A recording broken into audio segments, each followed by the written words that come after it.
In today's video, I am going to teach you how to export a PDF from Figma with editable text.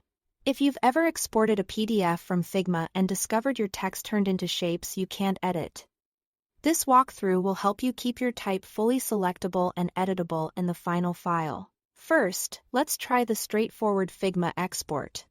Open your design in Figma and select the exact frame or group you want to export. In the right-hand sidebar, make sure you are on the Design tab. Scroll all the way down to the Export section and click the plus button next to Export. From the Format drop-down, choose PDF. Then export your file. This native method is fast and often works well, especially for simple layouts. After exporting, open the PDF and test a text block to see if you can select individual characters. If you can, you are all set.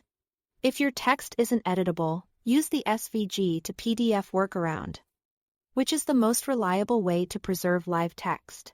Keep your frame selected and stay in that same export section in the right sidebar. Change the format to SVG. Click the three-dot options menu and make sure outline text is unchecked.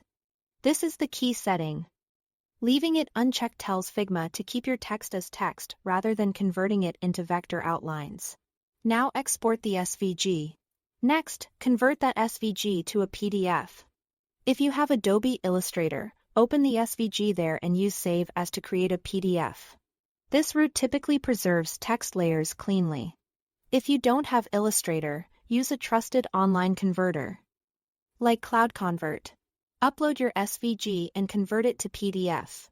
Either way, the result should be a PDF where your text remains fully editable. That's it.